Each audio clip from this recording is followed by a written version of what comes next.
Good afternoon. It's 5:01 here at WDBO. Our top story, the heat. Search and rescue teams are now asking people in Los Angeles County to start filling out paperwork before they even go hiking because so many people are needing to be rescued in this heat. Even up in the mountains outside of LA, temperatures have been in the mid-90s and much hotter than that down lower. The LA County Sheriff's Department is now asking anyone going hiking to fill out a hiking worksheet with the day's plan and to leave it with a friend or a loved one to help rescuers look for them. Dr. Eric Snyder says altitude and lack of water in the heat become critical quickly when stranded. Remaining in that environment will lead to death. In places like Phoenix, some hiking trails are flat out shut down during extreme heat. Alex Stone, ABC News, Los Angeles. Well, a country song's controversy is helping push it up the charts. Jason Aldean's latest song keeps on climbing the charts. The song Try That in a Small Town has experienced extraordinary growth following the release of the music video that caused controversy on social media after it was banned by CMT. The song, released in May, debuted at number 2 on the Billboard Music Chart's Hot 100 this week, just behind a solo single from a BTS member. The track experienced the biggest sales week for a country song in over 10 years. Luminate reports the song hit 11.7 million streams between July 17th and 20th, marking a 1,000% increase from the previous week. Michelle Polino, Fox News. It's 5:02 here at WDBO.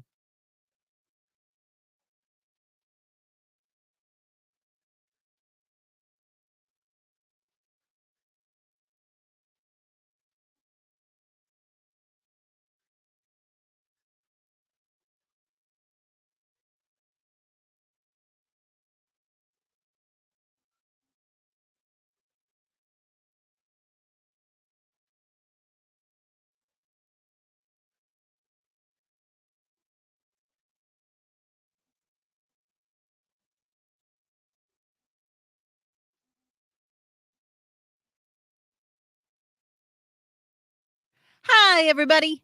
Hi, Karen and Jude and Mark and Paul. Hi, y'all. It's good to be back. Welcome to Tuesday.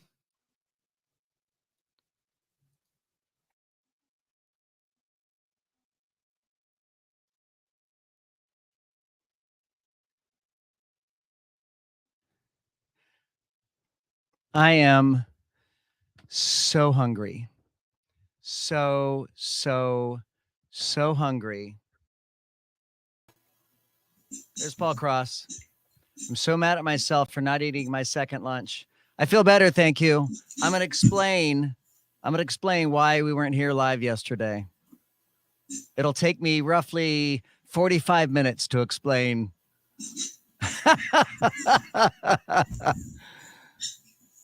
So real excited about that. I didn't eat my second lunch, but it's because of yesterday. Yesterday's fiasco is extending into today because I had 2 lunches to eat yesterday and I ate one of them and then I went home and didn't do the show. And today I still had 1 sandwich left and I didn't have This is the hell that is my life.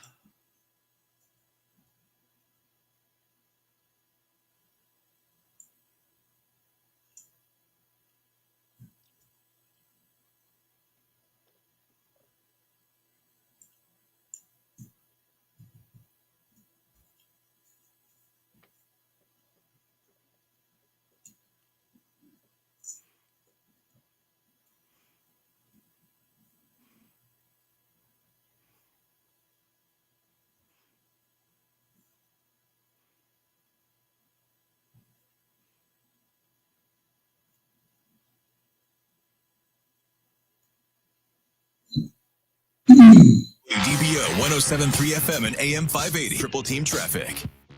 Got a new crash on John Young Parkway at Columbia Street with 2 left lanes blocked. Another wreck, 436 southbound at Hazeltine National Drive. Got a left lane closed there. And they're clearing up that crash, John Young southbound at Shader Road. ProTech Air Conditioning and Plumbing Service for honesty, integrity, and 100% customer satisfaction. Call ProTech 407-291-1644 or visit protechac.com. From the WDBO Triple Team Traffic Center, I'm Paul Cross. Local news, national news, even feel-good news, delivering the topics that are relevant to you. That's why I listen to Joe. He covers it all. The Joe Kelley Show on WDBO. All right, now I've got to explain to you why I was not here yesterday. I was here yesterday, and then something went really, really wrong, and then I had to go home. And I figure the story about why I wasn't here yesterday should take about 45 minutes. So everybody clear some time, clear your schedules. And I'm going to tell you why I wasn't here yesterday because of a cup of coffee. A cup of coffee that I had in 1992 is the reason why I wasn't here yesterday. Laurel, are you ready? Are you ready for my coffee story? I am locked and loaded. All right. So here's the deal. And Laurel, I'm always blown away by you because you seem to have a very high tolerance for caffeine. Yes, to my detriment. Yes, I can drink 3 espressos and go take a nap. I barely touches me. I do not understand that. That blows my mind. So I don't know, for our younger listeners, you may not be aware of this, but Starbucks didn't always exist.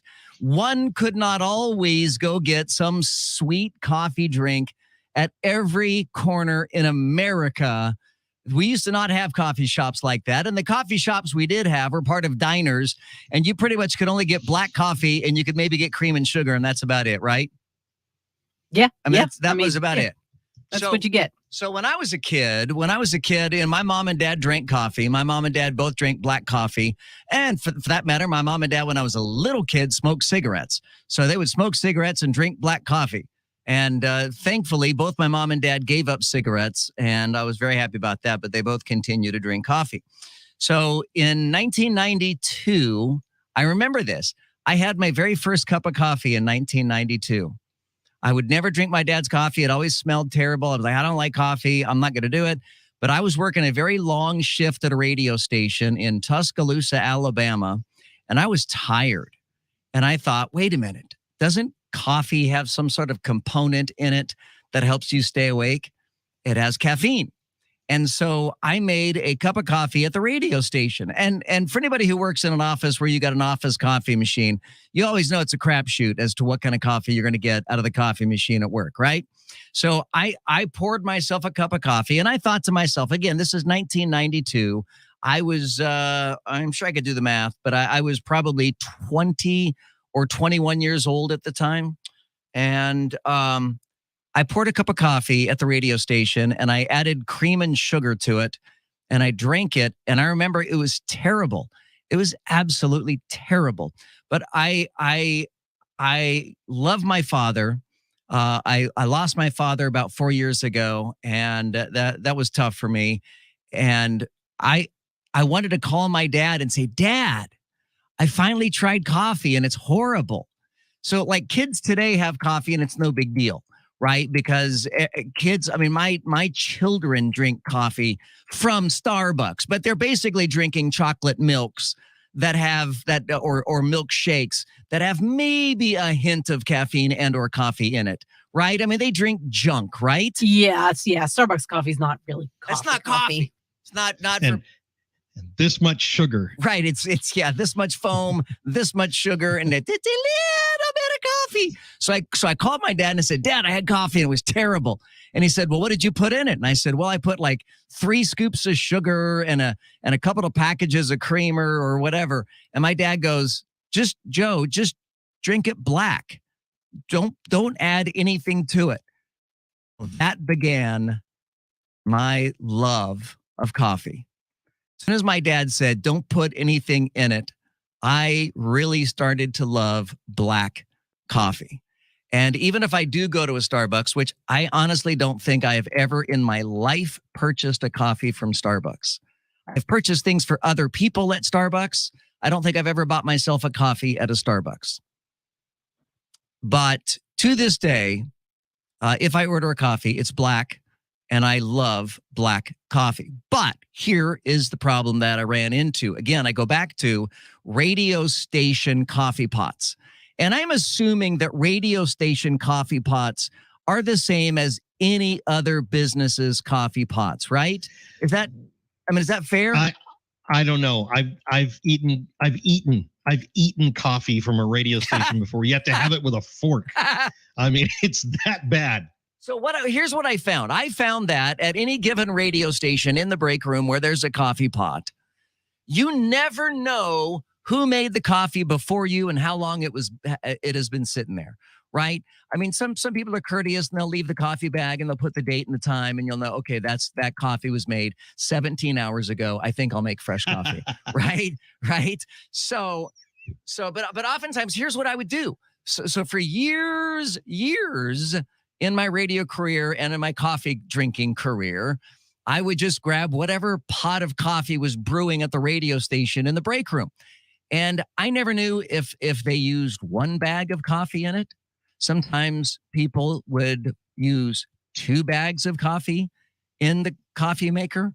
Sometimes people would use 3 bags of coffee in a coffee maker. Sometimes people would put decaf coffee in the coffee maker that goes in the coffee pot that is for caffeinated coffee.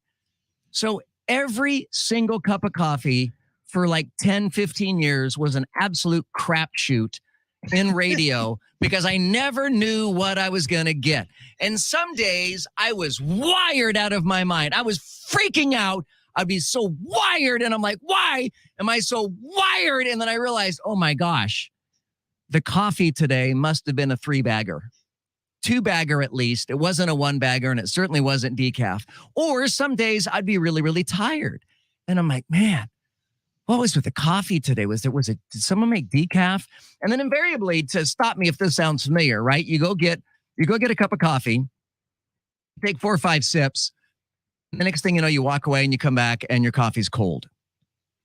And you think, well, I'm not going to finish that coffee. I don't mind chilled coffee, like coffee on ice. And I don't mind hot coffee, but I hate hot coffee that turned cold. I mean, hot coffee that turned cold is terrible, right? So what I would do is I would room temperature coffee. It's horrible. So I would it's start in Yeah. any given workday, I would start 5 or 6 or 7 cups of coffee. So I never really knew how much coffee I was drinking in any given day. And then thus consequently, I never really knew how much caffeine I was consuming in any given day. So I finally decided that I was going to put my love of coffee aside and that I was going to give up coffee because it was just too inconsistent and I hated that. Well, I quickly realized I was addicted to coffee. And as soon as you stop drinking the coffee, you get these terrible headaches, right? And then you get really tired and sluggish and just headaches like a dagger has been placed violently between your eyeballs. I mean, just violently stabbing you between your eyeballs. Graphic? Is it too graphic? So I decided, all right, fine. I'm gonna find a happy medium. So what I did was I found these. Now, these are caffeine pills. College students may know them as no-dose, right? No-dose is a caffeine pill. So for years, I switched from coffee to caffeine pills. And I would every day take 2 caffeine pills. Now, 1 caffeine pill is 200 milligrams. So it stands to reason that 2 caffeine pills is 400 milligrams. Now, an average cup of coffee is generally about 95 to 100 milligrams of caffeine. So having 2 pills or 400 milligrams of coffee is the equivalent of 4 stout cups of coffee, right? And it worked. It worked just fine until my cardiologist said to me, Joe, do you know that your heart is beating really, really fast? And I said, yes, my heart always beats like my resting heart rate. Do you guys happen to know what your resting heart rate is? Yeah, mine's like 80 something. Jerk, turd. No one likes you, Laurel. What about you, Paul? I drink 3 to 4 cups of coffee a day. I even had an iced cup of coffee right before here. My pulse rate is about 60 to 66. That's where it's like Paul, Right this is why no one likes you. This is why, and I've taken a survey. Everybody I'm hates telling you, everybody get hates in line. you. Everybody hates you. So, Uh-huh. so Get in my line. resting My health is not great, Joe, but my pulse is great. my resting heart rate was about 100. So I had like a jackrabbit heart. My heart was beating so fast. So my cardiologist is like, Joe, no more caffeine for you ever. You're not allowed to have any caffeine. So I said, okay, fine. I will stop. And so I did. I now, just like anybody who's trying to quit, smoking or drinking or whatever, you have a couple of fits and starts, right? There was a couple times I quit and then I was like, oh, I'm so tired. I need some caffeine. I've got to have some caffeine. But for the most part, I am 100% caffeine free. Every now and again, maybe once a week, I'll have a Coke. And I only have a Coke if I'm eating out at a restaurant. It's the only time. I don't drink Coke at home. I don't drink Coke at work. I never drink sodas. I only drink water or God's gift liquid refreshments, orange Gatorade. Orange Gatorade is the greatest, most refreshing drink on the face of the planet, and it always, always will be. I wish I had an endorsement for Orange Gatorade. I could go on and on about them forever. It is the best. So yesterday, let me flash forward now to yesterday. So I've taken you back. We started in 1992. So we've moved all the way to current. So yesterday was Monday, right? Was yesterday not Monday? Yes. Yeah, yesterday, Monday, I was feeling a little tired. And I thought, oh my gosh, I am really tired today. And so I thought, I'm going to go ahead and I keep my bottle of No-Dos handy because every now and again I'll pop one or two if I'm feeling particularly tired. Well, yesterday I made a major mistake. Yesterday I took 2 tabs. So I took 400 milligrams of caffeine on an empty stomach. And that was the mistake I made.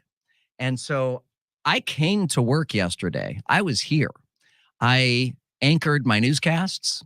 I was on the air for my newscasts, but the closer we got to 5 o'clock for the beginning of the show to start, I was getting dizzy and lightheaded. I couldn't see straight. My eyes were going blurry. And I realized, oh my gosh, I have made a terrible, terrible, terrible mistake. I had 400 milligrams of caffeine on an empty stomach, and now I'm paying for it. And so I went to Josh.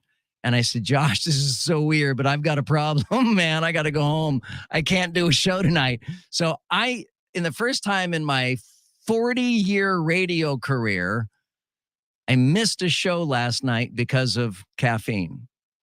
I'm so upset at myself. I went home and I was so angry at myself. Like, I know some people call out for work, because they just don't like their jobs. I'm not one of those guys. I love my job. And honestly, I'm telling you right now, if you ever get a chance to work in radio, to be on the radio, jump at the opportunity. You'll never have a bad day in your life. Every day is better than the day before. Radio absolutely rocks. Being on the radio is all I've ever done since I was 15 years old.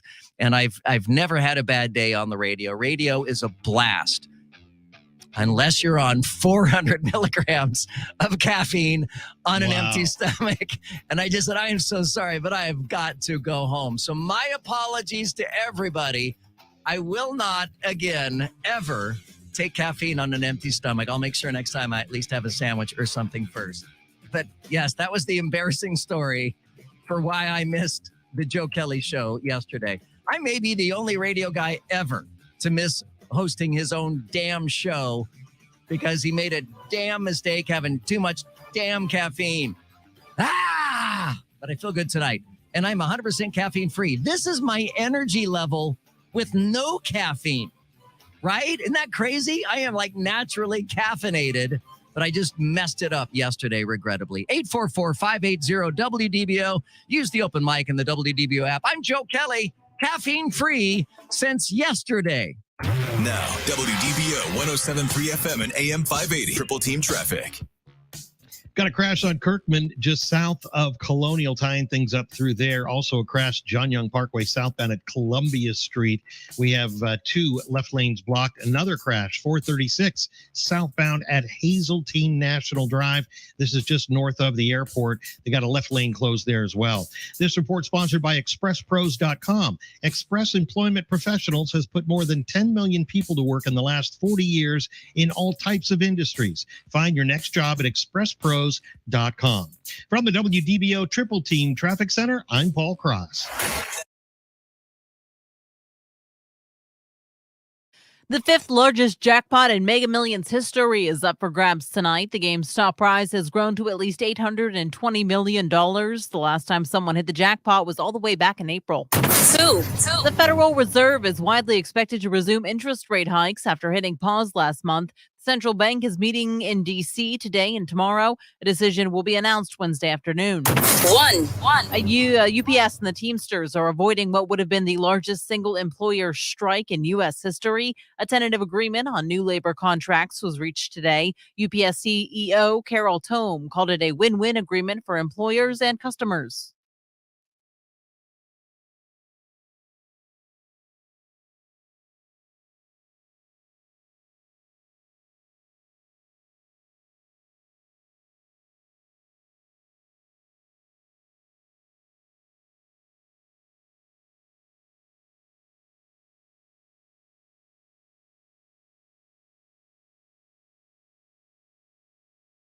Marie, tell me how your watch saved your life. Was your heart rate all over the place? And it was like, hey, alert, your heart rate's being wild right now. My father has problems with tachycardia. He has a valve problem. So his watch is a must for him. My resting heart rate's 73, according to this watch. I thought it was higher than it was. It's only 73. At least today. Yeah, it was 71 a minute ago. Until Joe yells. When he yells, it spikes because I hate when he yells. And he just, look, it's 85. Said about him You yelling. got PTSD on him yelling. I know. I like want to. We'll have to have a chat with him later and be like, "Can we stop yelling on the radio show?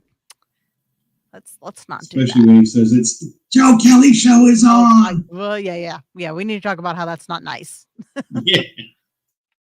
It was on the best of Joe Kelley yesterday. I heard him doing that. I'm okay. Now I'm listening as a listener, listening to this. And, Ugh.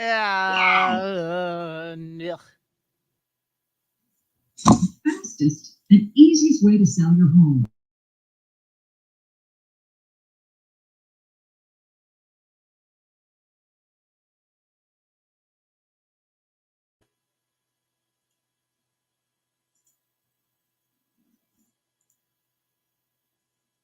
Five-hour energies don't work for me, Diane. Now, that said, I know plenty of people are fans, and most things don't work for me, so. But I drank them when I was younger. Now I tend to grab a Celsius or the Bang energy drinks if I want one. Monsters are my favorite, but they have a lot of those chemicals you're not supposed to have, so.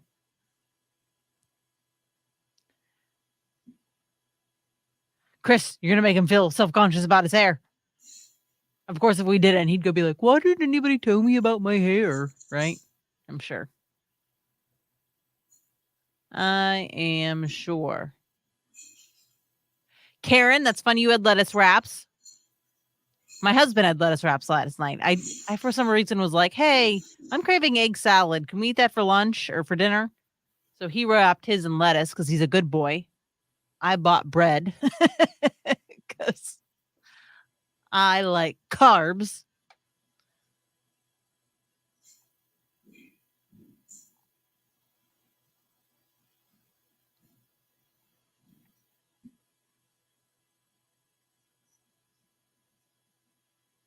Ooh, Paul, you're having wings, though. That sounds good, too. I had a soup. I always have soup for lunch.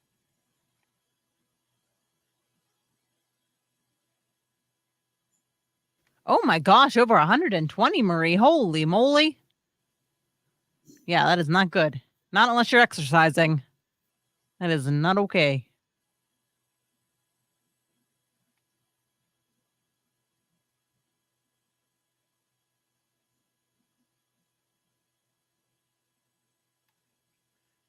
So I think I'm going to go see Oppenheimer tonight when I get off the air. Maybe. Isn't that like a 3-hour movie? I know, and that's kind of my problem is seeing it so late at night. Yeah. There's a 7:30 showing, 8:30, 9:30, 10:30. It'll be 11 when you count previews and credits and all that stuff. But I wanted my boys to see it, and they're only off tonight. It's Cats in the Cradle. My boys both work. Cats in the cradle and your fiddle of foam. Little boy begging the man in the moon. When you're coming home, son, I don't know when. We'll get together then. Blah, blah, blah, blah, blah, blah, blah, blah.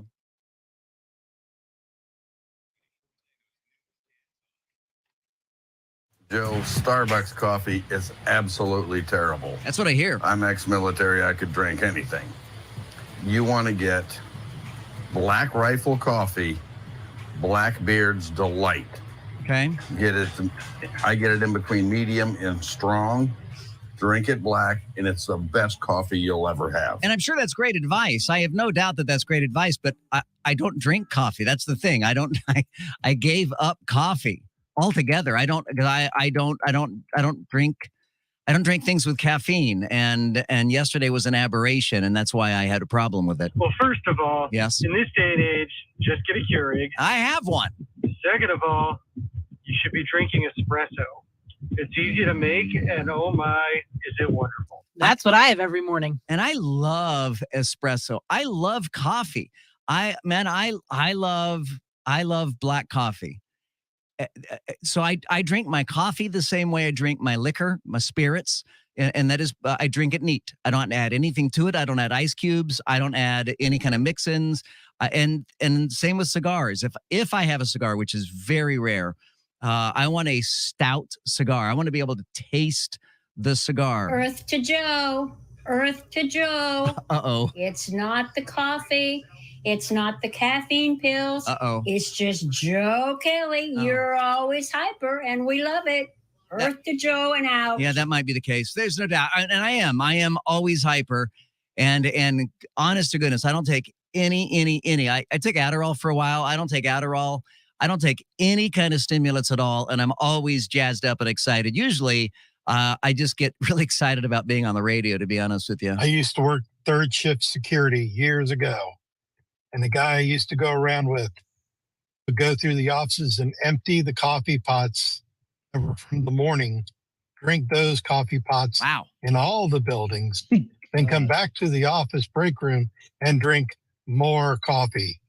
He was crazy. Man, I can't even imagine that. No. Yeah. No, Paul, does caffeine affect you? I mean, does it keep you awake at night? Not really. No, you know what? It used to, and I would watch my dad drink black coffee because he loved his black coffee. He'd have a big old cup of black coffee, sit and smoke a pipe. He was one of the old guys. Yeah. But he'd go right to sleep. I don't get it. So caffeine, just nope, no problem. Caffeine definitely works on me, and evidently, especially with an empty stomach. I think I may be going to see Oppenheimer tonight. My twin sons, Han and Chewie. I really wanted them to see this movie, and boy, the cat's in the cradle. The kids don't have a whole lot of time for me these days because they both work. They work at Urban Air, the trampoline place. They both work at Urban Air. And so they said that the only time they could go see Oppenheimer would be tonight. If we start at 7:30, that movie's not going to be over until like midday Thursday. I mean, that's such a long movie, isn't it? Yeah, it's a very long movie, but I've heard it's really, really good. I did last night, though. I watched, as long as I was home, not on the air, recovering from my caffeine hangover. I did watch Fat Boy and Little Man, the 1989 Paul Newman movie. John Cusack was in it, and a bunch of others. And it was a movie about, it was Oppenheimer before Oppenheimer was Oppenheimer. It was a movie about Robert Oppenheimer that starred Paul Newman. And to me, it was a good primer for actually seeing the movie Oppenheimer. I'm kind of excited about that. My name is Joe Kelley. It's 5:30. You're listening to The Joe Kelley Show. This is WDBO. WDBO. 107.3 FM and AM 580. Orlando's news and talk.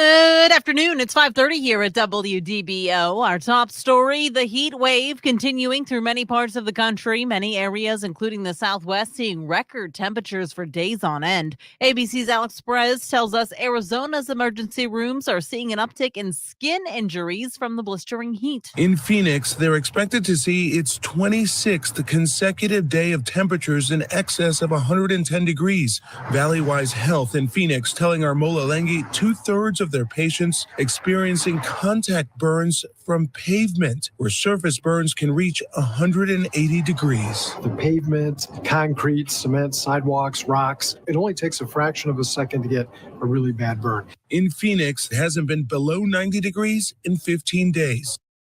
Well, more than 30 drugs may face supply chain distribution issues after a tornado damaged a North Carolina Pfizer plant. The company warned hospitals in a letter Friday about 65 formulations of those drugs could see disruptions. Pfizer said medicines like injectable fentanyl for pain management and the anesthetic lidocaine have less than a 3-month inventory level. The Rocky Mount facility makes close to a quarter of Pfizer's injectable medicines used in hospitals across the country. It's one of the largest facilities in the world for manufacturing sterile injectables. In Raleigh, I'm Lisa Taylor. 5:32 here at WDBO.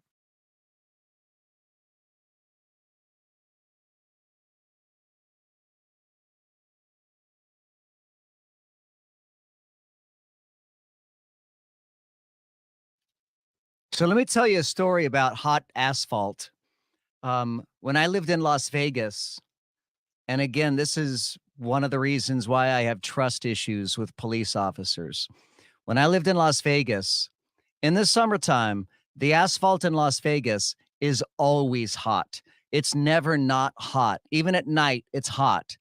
And while they're having a particularly hot summer right now, it's always hot. The asphalt is hot. And man, I watched as a couple of cops pulled over a dude, and they pulled him out of the car, and those cops knew what they were doing. They threw the suspect down on the asphalt, put their knee on the back of his neck, which pressed the side of his face down into the asphalt. Now, that asphalt had to have been, I don't know, Paul, what is hot asphalt? 150, 160, 170 degrees. I mean, it's got to be ridiculously hot. And they held that man's face to the asphalt. Well, the guy didn't resist. He wasn't fighting until they put his face on the asphalt. And then the guy was just reacting because it was so damn hot. It was literally melting his face. I mean, it was just ripping his face. The skin was coming clean off of his face, and the cops wouldn't let him up. I was horrified.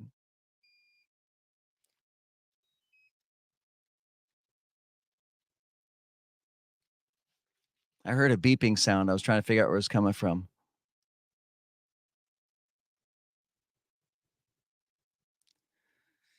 Yeah, Karen, I've been summoned for jury duty a couple times, but I've never served.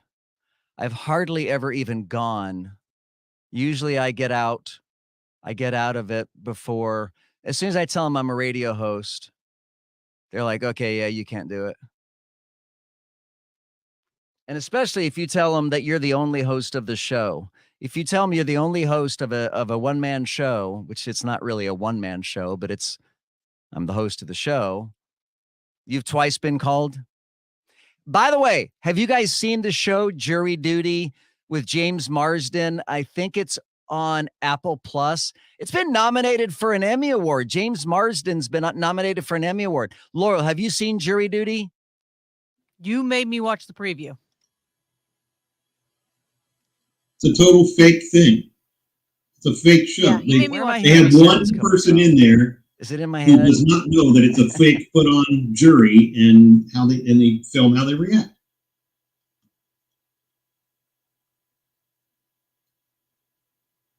I am so hungry.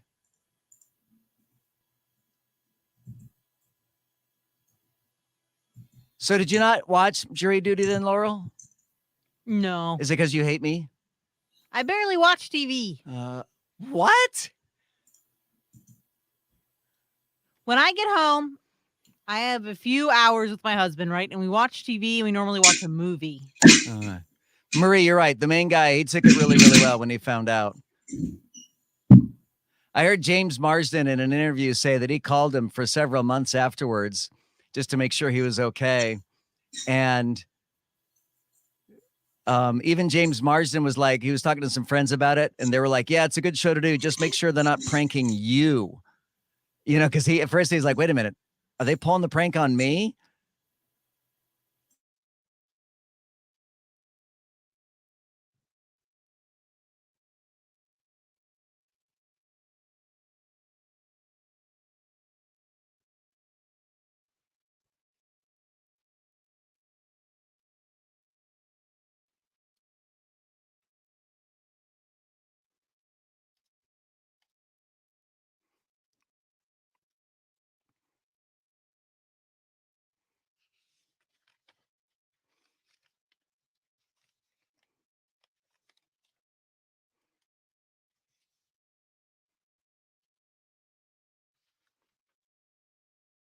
And we'll continue that into this weekend. Low 90s with more rain. From Channel 9 Eyewitness News, I'm meteorologist George Waldenberger.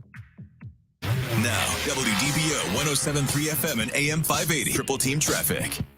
Well, we'll start off with a crash in Volusia County, and although it is in Volusia County, I-4 eastbound at DeBerry Avenue, it has traffic backed up all the way into Seminole County, and you are on and off the brakes now. I-4 eastbound starting in Longwood at around 434, so a lot of patience required there.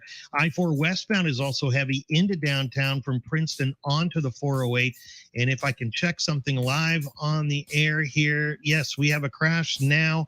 Looks like I-4 eastbound at Lee Road, and that's got traffic backing up into downtown. This report sponsored by Irish Spring. Fill your shower with the fresh, clean scent of Irish Spring and those sensational Irish Spring suds.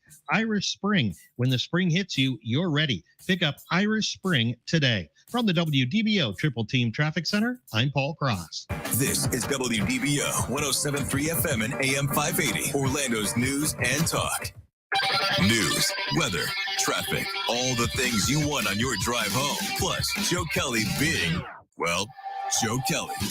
Now, the Joe Kelley Show on Orlando's news and talk, WDBO. So I mentioned I watched Fat Man and Little Boy last night on streaming. I don't remember what I streamed it on. So Fat Man and Little Boy is a 1989 movie that stars Paul Newman, John Cusack, John McGinty, Bonnie Bedia, and a bunch of others. And basically, it is the movie Oppenheimer before Christopher Nolan did Oppenheimer. It's a movie about Robert Oppenheimer and the development of the atomic bomb and all that other stuff. And one of the things that really struck me about watching that movie from 1989, and I haven't seen Oppenheimer yet. We may or may not go see it tonight. But one of the things that really struck me was how many cigarettes Robert Oppenheimer had, the actor.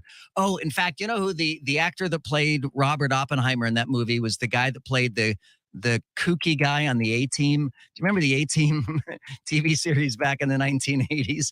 But the kooky guy played Robert Oppenheimer. And in the movie, Fat Man and Little Boy, the actor, I mean, he's just smoked nonstop. He was smoking cigarettes for the entire movie. And evidently in the new Oppenheimer, Cillian Murphy's character, which is again, Robert Oppenheimer, smokes a boat ton of cigarettes. And I was really struck in watching that movie from 1989 last night, how much cigarette smoking was taking place during this movie. Now, don't get me wrong. I'm not offended by it. I'm not, nowadays you get disclaimers saying, oh, the following movie depicts cigarette use and violence and cussing and sex or whatever. I'm not offended by cigarette use. It's just something that I don't see a lot these days.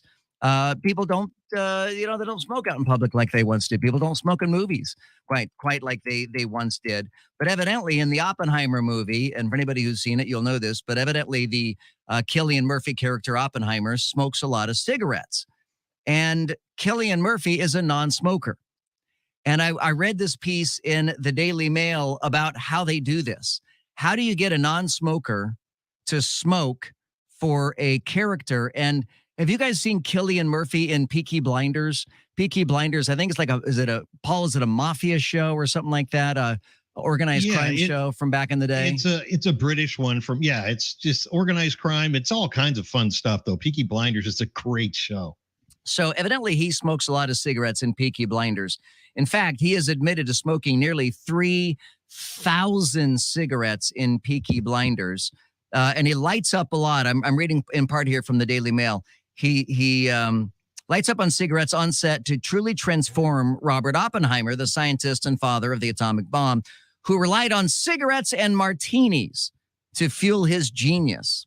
But the theoretical physicist's unhealthy habits eventually led to him dying from cancer in 1967. So studio executives provide herbal cigarettes to their cast members who have to smoke when their character is described as a heavy smoker. If they're just having like one cigarette or two or whatever, it's not that big of a deal. And maybe an actor happens to smoke anyway, and it's not that big of a deal. They say about Cillian Murphy, real cigarette smokers say, usually when you watch a movie, you can tell which actors actually smoke cigarettes and which ones don't. But Cillian Murphy is not a cigarette smoker, but people say that he is the best at depicting what a cigarette smoker looks like, which I find to be interesting. So they use these herbal cigarettes, especially as they often have to shoot a particular scene many times. So if you're smoking real cigarettes, kind of like with me taking too much caffeine, if you're smoking real cigarettes and you're on the 25th take of a particular scene where you're smoking cigarettes, that's a whole hell of a lot of nicotine that you're going to be soaking in during that time, I would think. The Joe Kelley Show on WDBO. Paul Cross checks our drive on this Tuesday afternoon. Hello, PC. Hey there, Joe. It's very busy if you're heading up and out of Seminole County. You've got a crash I-4 eastbound at DeBerry Avenue. That has traffic backed up now into Longwood and even approaching 434. You are on and off the brakes all the way through Lake Mary into Sanford and over the bridge. So a lot of patience required for you there. I also have a crash here just past Lee Road I-4 eastbound, and that's got traffic kind of jammed up through that area as well. From the WDBO Triple T Traffic Center, I'm Paul Cross. And I can tell you, I have never had a cigarette in my life. Never, even though both my parents were smokers, I never had a cigarette in my entire life until, I don't know, about 3 or 4 months ago. I was walking into the radio station, into the building one day, and a team of our engineers were out front having a cigarette. And one of them jokingly handed me a cigarette. And I thought, oh, what the heck? And I stuck it in my mouth and I lit it. And come to find out, there were Marlboro. Say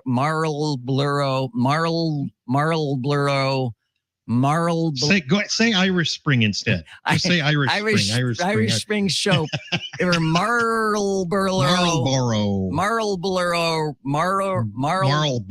Reds.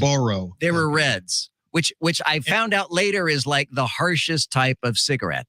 I mean, that is. And let me say, just to clarify this, an engineer was smoking? Yes. I think that's on the application for the job. You got to have all of our engineers smoke, every one of them, every last one. And so I had 3 puffs of that cigarette. And as soon as I started feeling dizzy, I said, okay, my cigarette smoking career is over. I'm going to stop smoking that. So 3 puffs, 3 and 3. Yeah, 3, not just one. You sat there and had 3 inhalations. I inhaled it. I didn't just puff it. I inhaled it. So for movies like Oppenheimer, instead of nicotine and tobacco, they use herbal cigarettes that are made up a blend of herbs like jasmine, ginseng, lotus leaf, and passion flower. Honey Rose Herbal Smokes, that's a brand. Honey Rose Herbal Smokes is one brand that makes prop cigarettes, and they're often used by actors or those who are trying to quit smoking. They sell packets of unbranded smokes that contain less tar than their real counterparts. While they are thought to have lower health risks, Cancer.org comes along. They ruin everything, don't they? Cancer.org claims that even herbal cigarettes with no tobacco give off particulates and carbon monoxide and are dangerous to your health. Now, earlier this month, Cillian Murphy, the star of Oppenheimer, revealed that he's giving up on taking on chain-smoking characters in his future projects. So there you go. That's how they're smoking cigarettes. I'd kind of like to try an herbal cigarette, but that's not the same as what's that other cigarette that people sometimes smoke? What's that called? that smells funny? No, not weed. Not weed. There's that one cigarette that people smoke. You guys don't know what I'm talking about? Like a clove? Clove. That's it. Clove cigarettes. Yes. So you can always tell when you walk by someone smoking a clove cigarette, it's like, oh, damn. I mean, that smells worse than weed. I mean, that just clove cigarettes smell the worst. And I wonder if these herbal cigarettes smell like clove cigarettes or if they smell like incense. I mean, if they have all kinds Joe, of... do you know much about them? I mean, do you like them? Do you actually inhale smoke? Do you know how that works? Because I don't know about these. How the herbal cigarettes work? Yeah. You smoke them just like a regular cigarette. And so you are inhaling. You're still inhaling smoke. Stop saying you. Herbal, I'm not doing it. I have never smoked. You as a collective Okay, yes. whole you. If you're doing the group you, yeah, that's fine. So Doing yeah, the you group would still inhale that because as an actor, you got to make it look like you're smoking real cigarettes. You got to make it look like you're enjoying it. You know, that you're satisfied by it, right? Isn't that what you're supposed to do when you smoke cigarettes? You're supposed to be satisfied by it. I guess so. I'm looking it up right now as we speak. I didn't have to ask Google. I actually got on it saying the #1 prop cigarette for film. You're right about that. So we should order. Wow. Send me the link, would you? I'll order a pack of prop cigarettes. And then obviously if they're not real cigarettes, the engineers will let us smoke them inside the studios, right? Yeah, right. So I'll order a pack of prop cigarettes and we'll see which one of us can look the coolest. They come in strawberry, cigarettes. Cherry, or menthol. Ooh. Well, real cigarettes come in menthol. I mean, that's and clove. Clove, strawberry, menthol, cherry. I'll let you order whatever you want, and we'll have some of those cockroaches as snacks. No. Cigarettes. No. Not cockroaches. June bugs. They're June bugs. Oh, June bugs. So we could have June bugs and prop cigarettes. We would really we'll be playing, the cool kids around that station. I remember as a kid, I grew up on the West Coast. I was born in California. I lived in Oregon. I lived in Washington State. Yep. And my mom and dad and I and my brother, I always forget about my brother. My mom and dad and I and my brother, we were on a camping trip to the Oregon coast where it's always cloudy and cold. And the beach there is not a sand beach. It's stones. They're rocks. They're pebbles. And they're not comfortable to walk on. But I remember we were on vacation and my mother started coughing up blood. In the middle of our vacation, she starts coughing up blood. And so my brother and I had to hang tight while my dad and my mom went to the hospital to deal with my mom coughing up blood. And I don't know if they ever got to a diagnosis or something like that, but that was the last time my mother ever smoked a cigarette. And for that matter, it was the last time my father ever smoked a cigarette, was when my mom coughed up blood. So I'm glad that they coughed up blood when they did, and she did. And I'm glad they stopped smoking cigarettes because that's just a dreadful habit that is going to shorten your life. And that's just not acceptable. We don't want that. Right.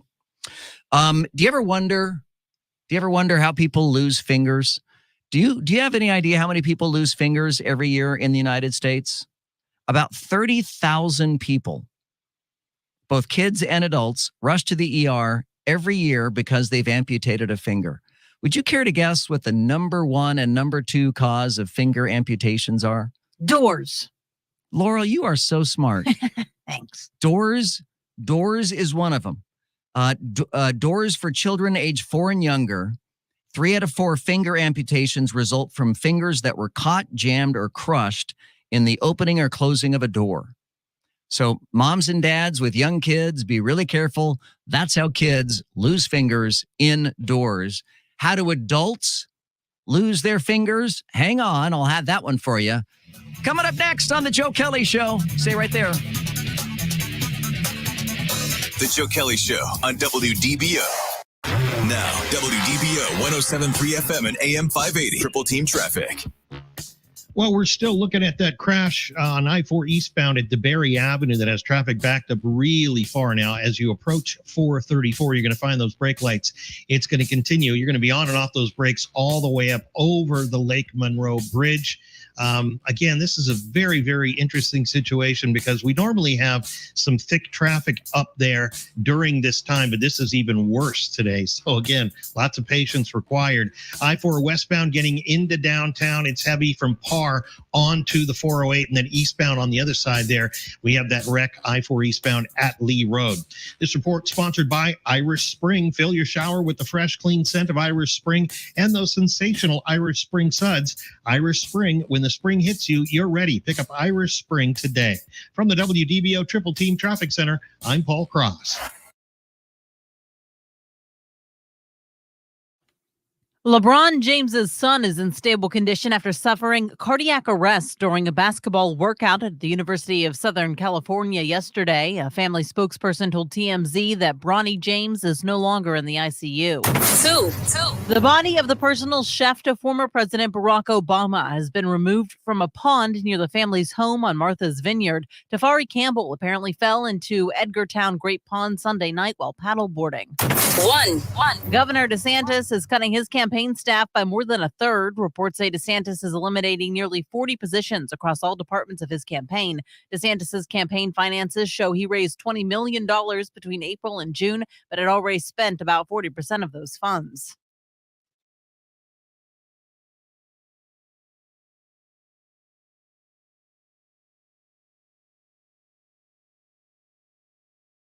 Marie, you did try to join those 30,000. That's right. I'm glad you're healed.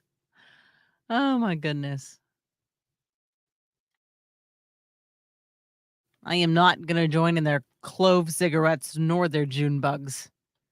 I have little wimpy lungs, man. Even when people spray Lysol, I hate it. It like burns my lungs. I'm like, oh, who sprayed that terrible poison? Don't do that. I can't, breathing, burning. Oh. And like anchors before me will spray it in this room to try to be clean, and that's nice of them. But then I'll get in here and I have to close the door, and my lungs burn, and I've got weenie lungs. So needless to say, I do not smoke. Got weenie lungs.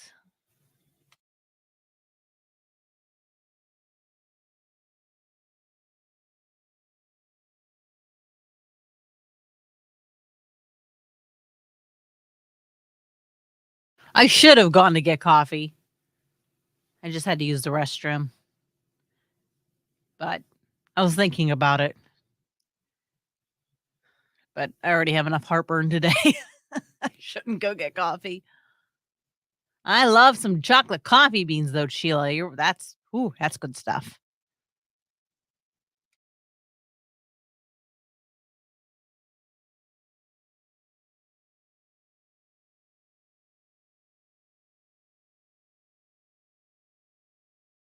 Irish Spring to keep bugs out of the house, huh? I've never heard of that, but if it works, that's good.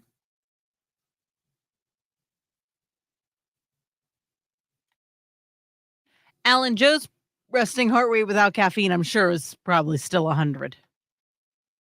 As you hear, he gets very excited. To the point where, like, I feel like I have to bring my energy lower just to match his sometimes. I'm like, okay, I'm going to slow down because you're way, way, way too up there. The balance is not right.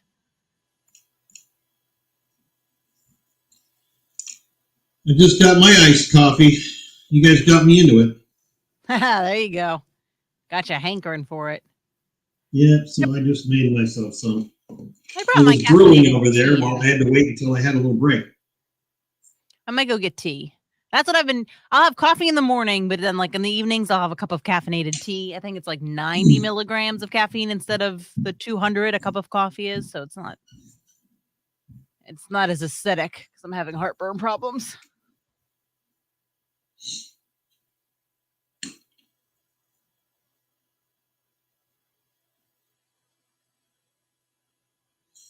I have a feeling Joe's not going to order them as cloves. He'd probably order the strawberry or cherry of those things, you know. That's what I would guess. But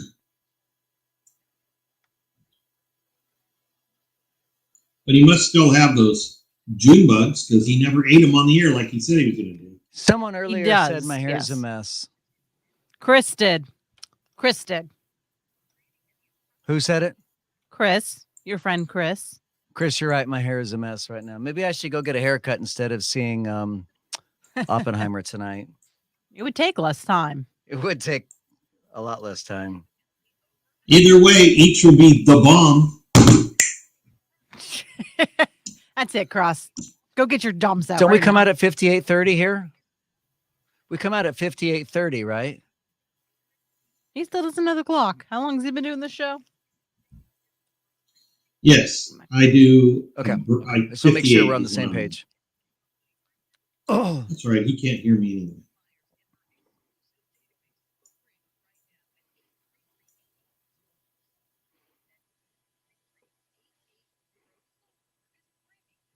Marlboro.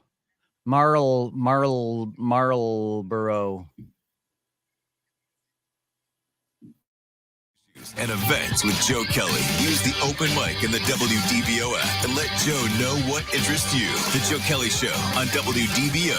Honestly, my brother Steve, he's 18 months older than me. When we were children, when we were teenagers, we were the original Beavis and Butthead. I mean, everything was fire, fire, fire. We wanted to destroy things. We were little hoodlums. It's remarkable we never got in trouble for anything. Aside from with our parents, we got in trouble with our parents on a couple of occasions. And I've always marveled that both my brother and I have all of our 10 fingers and toes with all the things, with all the times we use fire or firecrackers or stuff like that. So I was really interested when I saw this research from the National Center for Injury Prevention and Control, or NICIPIC. I didn't even know there was a National Center for Injury Prevention and Control. So they say that for children age 4 and younger, 3 out of 4 finger amputations result from fingers caught, jammed, or crushed in the opening or closing of a door. Now, what about men age 55 or older? What would you say is the number one cause of finger amputation for men 55 and older? Lauren. Power tools. Damn, you're good. Did you read my article? Are you reading my show prep? No, but I know a lot about amputation. It's power tools, most often power saws. Now, I had a table saw for a long time, and I maybe used it 2 or 3 times. I was scared to death of the table saw. I don't mind a circular saw. I don't mind a jigsaw. I don't mind a band saw. I can handle pretty much any kind of saw, but table saws scare the heck out of me. Paul, have you ever had a table saw? I have not, and my neighbor had one, and I refused to use it. Yeah. I mean, say, yeah, you're going to come over and cut something? No, you're not cutting me. I'm not going to touch it. That's why, like, if I go to Home Depot or Lowe's or something like that, and I need to have Let them something, do it. If I need to have something ripped, I'll be like, hey, I'm going to have them cut this wood for me because I am not using a table I always saw. go to Home Depot and use my friend three finger Bill. He's the one that helps me. That's exactly right. All right, coming up next here on the Joe Kelley Show, young Americans. Ooh, are they not proud to be Americans? Young Americans not proud to be so. We'll have that for you. Coming up next on the Joe Kelley Show. The Joe Kelley Show on WDBO. Now, WDBO 107.3 FM and AM 580. Triple Team Traffic. We will concentrate here north of Orlando on I-4. We've got a lot of problems here. I-4 westbound, it's very heavy through Lake Mary and then into downtown, beginning around Parr. But on the eastbound side, you're still seeing brake lights between Parr and Lee, and then that crash up in DeBerry that has traffic. You're on and off the brakes all the way from Longwood up to Lake Monroe. 417 northbound as well. A very heavy over Lake Jessup all the way into Lake Mary. This report sponsored by ViStar Credit Union. Want to make your summer more exciting? Right now, sign up for a ViStar Rewards credit card. Get up to 3 points for each dollar spent. Visit vistarcu.org/summer to learn more. From the WDBO Triple Team Traffic Center, I'm Paul Cross. WDBO Orlando, WOEX FM HD2 Orlando, W297BB Orlando. Powered by Talon Wealth Management. Visit guardingyournestegg.com. Listen everywhere with the WDBO app, a Cox Media Group station. Have you Googled? Maria, I like that answer. That's right. Husbands pointing their fingers at their wives. It's a good way to lose it. Tea has more caffeine? No, maybe that's why I like it more.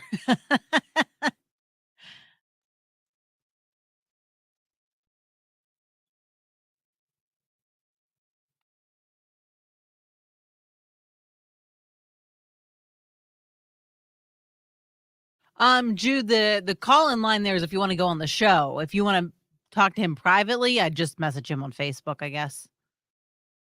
But if you want to talk to him on the show, you can call that number at the bottom.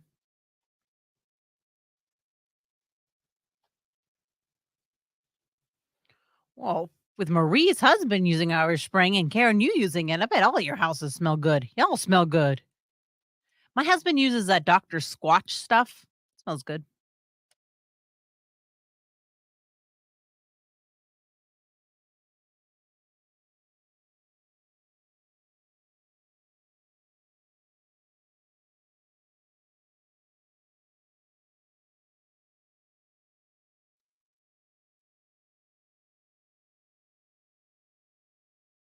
Good evening, 6:01 here at WDBO. Our top story, it's another day of brutally hot conditions across parts of the state. South Florida is under a heat advisory as the heat index will range between 105 and 112 degrees through the week. Meanwhile, East Central Florida is under a hazardous weather outlook. Forecasters say you should expect scattered showers and lightning storms, which could bring heavy downpours and potential flooding. Nicole Diaz, WDBO 107.3 FM and AM 580. A popular movie star digging deep into his own pockets to help out striking actors. Dwayne "The Rock" Johnson has stepped up to help his fellow actors walking the picket line. The action star has reportedly made the largest single donation to the SAG-AFTRA Foundation, a nonprofit organization associated with SAG, but not part of it. The foundation aims to help provide financial relief to the union's 160,000 members. Foundation President Courtney B. Vance did not share the exact amount of Johnson's donation, but said it was the single largest donation the foundation has ever received. The foundation's executive director, Sid Wilson, said Johnson's donation will help an estimated 7,000 to 10,000 members in need of financial assistance services. Michelle Polino, Fox News. Disney is settling a class action lawsuit over its Magic Key annual pass. The suit accused the company of deceiving annual pass holders into thinking they could get unlimited access to Disney resorts in California. The claimants add that Disney artificially lined top-tier pass holders in favor of daily visitors. Magic Key passes in California range from about $450 to $1,500. Details of the settlements were not made public, but there are about 1 million people who belong to one of 4 Magic Key tiers. It's 6:02 here in WDBO.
Okay, I got water for my tea.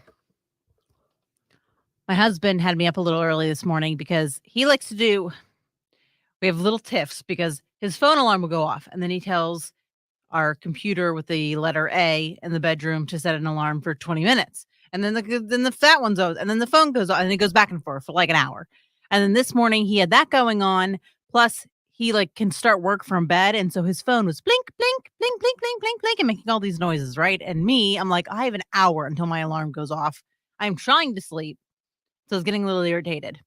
But then he had a detailer come to detail his car and he goes, do you want him to wash your truck? And I'm like, yeah.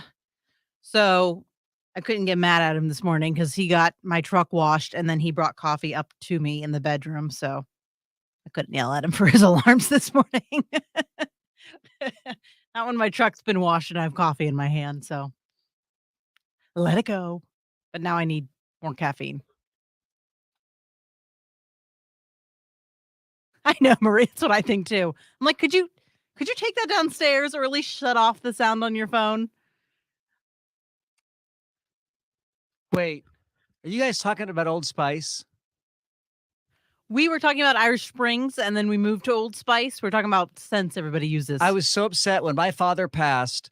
I swiped my dad's blue hoodie from his house. I asked my mom, I said, Mom, this is Dad's hoodie. Can I have it? And she's like, of course. And it smelled like my dad. And I cherished that hoodie. And it accidentally got put in the wash. And it no longer smells like my dad. And I was so upset about that. To the point where I was almost like, I'm going to go buy a bottle of Old Spice and just spray it on it just so it smells like my dad. Downtown from Princeton all the way on to the 408 eastbound. Still very busy there. I-4 eastbound, you're going to tap the brakes a bit between Parr and Lee Road. Other than that, it looks okay.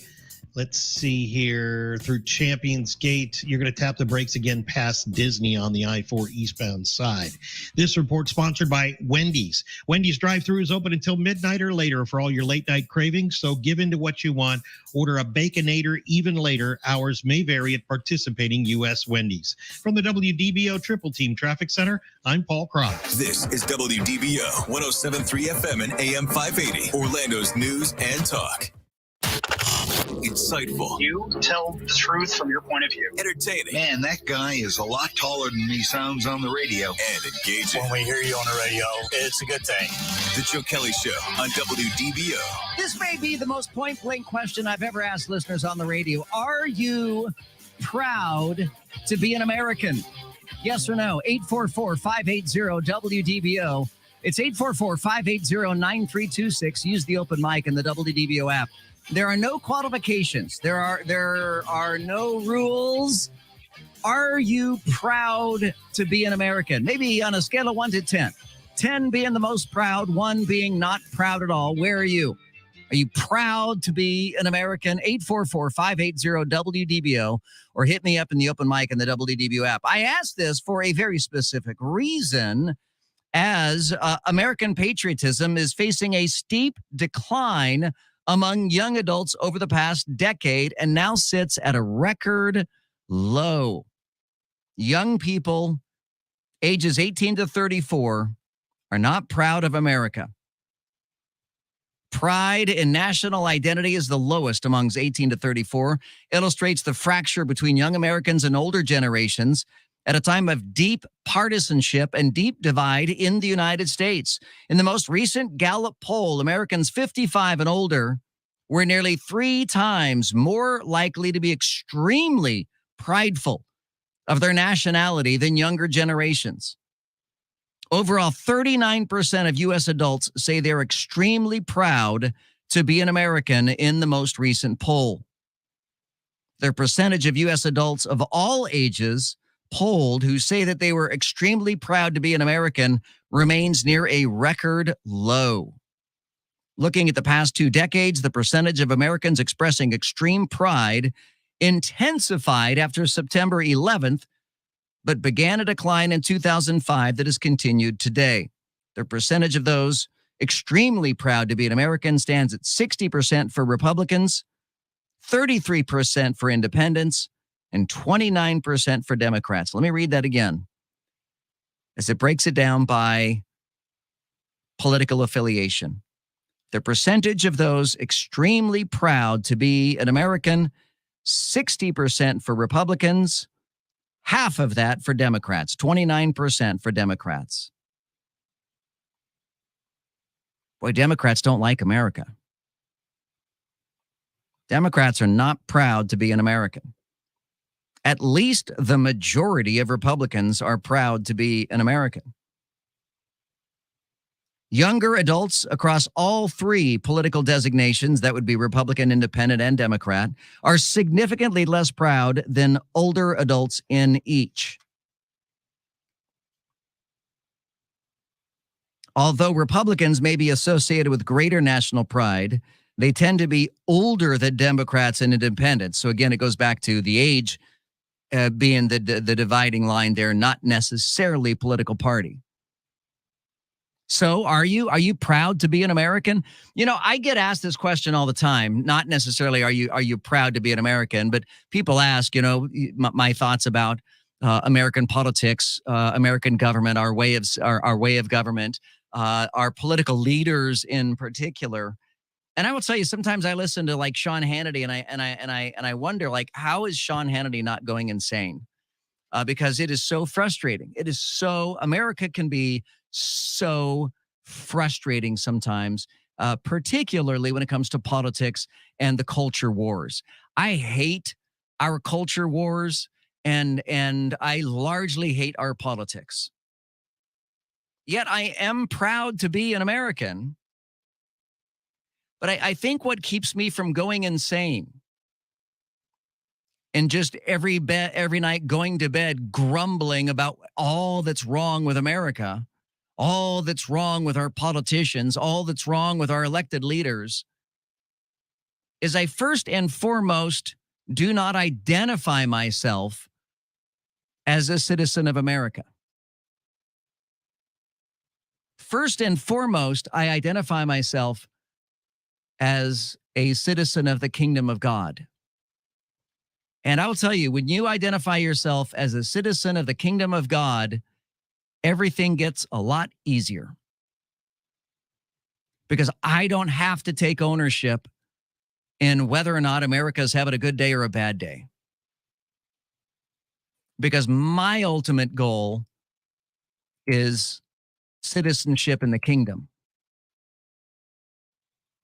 Citizenship in America is second or third or fourth on the list. Kingdom of God is first. My wife is second. My children are third. All of humanity is fourth. And I think like America is like fifth. There, I was just spitballing that here live on the radio. But that's about where my priorities are. So I don't walk around with a chip on my shoulder looking to pick a fight with anybody who doesn't like America, for anybody who's not proud of America. But I'm always curious about people who, I mean, if they're so disenchanted with the United States, why do you stay here? If you hate America so much, why in the world would you stay here? And I know that there are expat communities popping up all over the globe these days. I've got friends who now live in Panama, in Costa Rica, and there are American compounds popping up in other countries all over the world right now. But it is disappointing. It is something is not right. Something is broken. If the 18 to 34 crowd, and I don't want to put words in their mouth, to not be proud to be an American doesn't necessarily mean that they hate America, but it doesn't mean they don't. So I don't want to put words in their mouth and say that the younger generation hates America, but they certainly don't like America. They are not fond of America. So something is obviously broken. Something is wrong. Why do our younger adults have no pride in America? Why do Democrats have no pride in America? I mean, Democrats you'd think would have all kinds of pride in America right now. Democrats rule the White House. Democrats rule the United States Senate. I would think if I was a Democrat, I would be all kinds of proud. Nope, Democrats are not proud of the United States. I'm dashed. I'm disappointed. I hate to see that.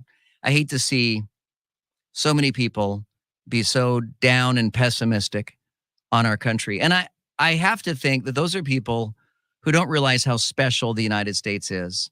How many countries after the United States, and even before the United States, have modeled their nation's constitutions, have modeled their nation's government on that of the United States. And I don't think the younger generation understands the concept of American exceptionalism. American exceptionalism to some people is just an arrogant boast.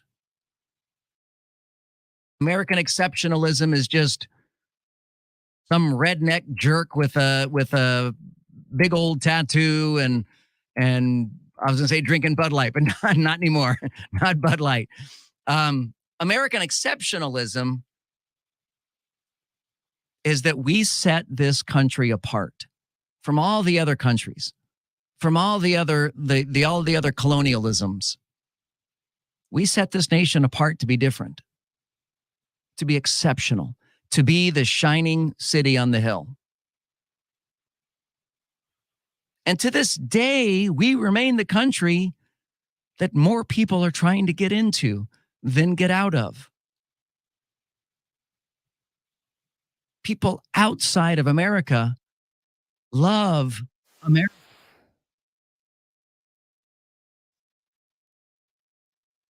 Love us. But you get the idea. I think somehow, somewhere, we're failing our kids. We're failing them in teaching them about the exceptionalism of the United States and how the United States is different than everybody else, how the United States was established differently, governed differently, and to this day still welcomes people from nations all over the world. I know that at the moment, our border is a fiasco and we're no longer welcoming people. They're just running across the border. They're entering at their own free will without any kind of identification or any kind of process. And it's an abomination. It's terrible. Boy, talk about something to not be proud about is our border fiasco. And there certainly are elements of America that I'm not proud of. I'm not proud of our educational system. I'm not proud of our healthcare system. I'm not proud that people can go bankrupt because of one illness. I'm not proud of that. There are elements of America. I mean, our waste, fraud, and abuse with taxpayer dollars, the massive bloated size of our federal government. It's embarrassing. I'm not proud of that. But you have to take the totality of a nation. And even though there are elements about our country that I'm not proud of and that I do not like, I wouldn't want to be anywhere else. 844-580-WDBO. It's 844-580-9326. You can use the open mic in the WDBO app. What do you think? Are we failing our younger generation? Is it school's fault? Is it mom and dad's fault for not instilling pride in America? For not helping kids understand what is different, what is special about the United States compared to other nations? Sometimes we're so myopic. We only see what's right in front of us. And frankly, a lot of us, a lot of Americans don't travel. You don't get to see third world countries. Man, take a mission trip and you'll see third world countries and you'll think, oh my gosh, I'm the luckiest man on earth to be born in the United States of America, to live and make a living and raise a family in the United States of America. Travel some, and it might help with your perspective. And maybe that's something we need to do with our kids and a better education about all of the greatness that is America. With all the problems we had, slavery, that is a terrible blemish on our country. And it's a terrible blemish that will never go away. Our original sin as a nation was slavery. And man, I'm not proud of that. I know you're not proud of that, but it happened. But you take it in with the totality of everything else that is America. I am super proud to be an American. It is exceptional. It is the shining city on the hill. 844-580-WDBO or use the open mic in the WDBO app. The Joe Kelley Show on WDBO. Now, WDBO 107.3 FM and AM 580. Triple Team Traffic. I-4 westbound still busy through Lake Mary, then from Princeton to Colonial, Sand Lake to 535, and 192 to 429. Eastbound bumper to bumper past the Disney exits. Before Lake Mary Boulevard, you're going to tap the brakes there, and then it's on and off all the way to the bridge. Also got a crash here on the Turnpike northbound at the 408, looking at it on the video camera. Everything on the left shoulder with a police officer and a tow vehicle. Just stay to the right lanes there. This report sponsored by Wendy's. Wendy's drive-thru is open until midnight or later for all your late night cravings. So give into what you want. Order a Baconator even later. Hours may vary at participating U.S. Wendy's. From the WDBO Triple Team Traffic Center, I'm Paul Cross.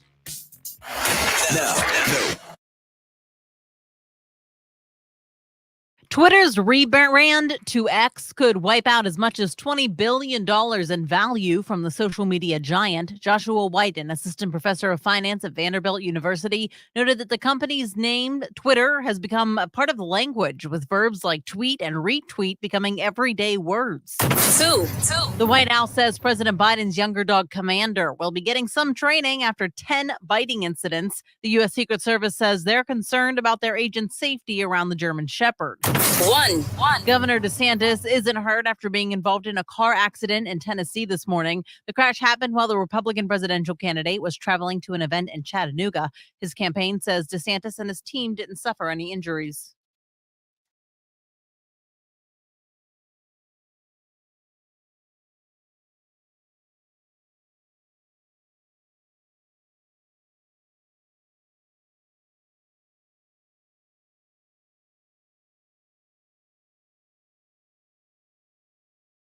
Hi, Beth.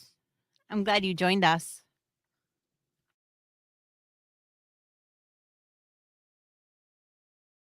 I think I told this story before, but when my husband and I were in England this last time, we went to a breakfast place, and there was a kid next to the man next to me, and he was going on and on about how he's from America and he hates it in America and he wants to leave so badly.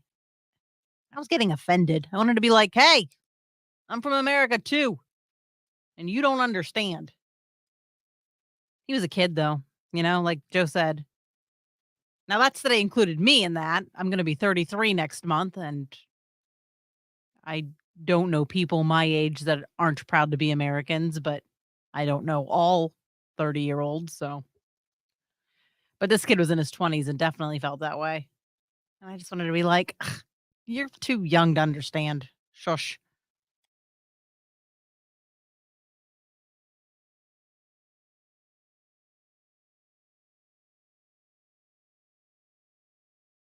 Yeah, I agree, Beth. Agreed. I'm like, and the funny thing is, like, I want to move over here. I'm like, do you know how expensive it is to live, at least in London? My sister-in-law lives in London. Well, she lives in Bermuda right now. Anyways, and we thought about tossing in the future as one of our future plans, getting a flat and renting it out in London, and then we'd have it. And she's like, you don't understand how much money it costs to move over here, to get a place here. And I'm like, okay, kiddo, it's so terrible in America. Wait till you try to move over here and see if you aren't a sudden, very grateful for your life in America. Ah, thanks, Jude. That's very sweet. Thank you.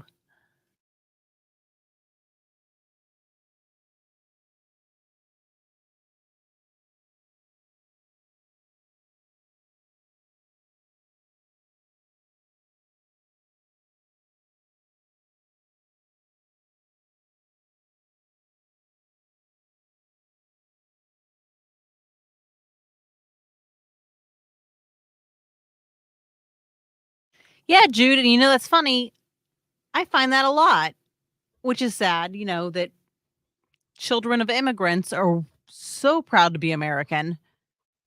And then, kids that have been around, for generations and generations and only know America, and their parents only knew America, and maybe even their grandparents only knew America, don't realize how good it is.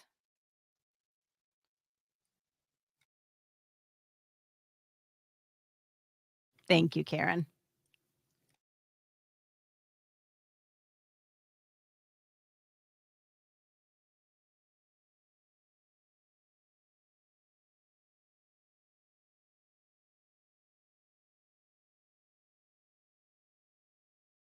To listen to Joe Kelley when I need to fully understand what's happening in the news. Now, the Joe Kelley Show on Orlando's News and Talk, WDBO. Hey, Joe. I am a proud gay man who's married to another man, conservative, independent, and I do love America. Ah, you're like a unicorn there, aren't you? You're a gay man, a gay conservative married to another man.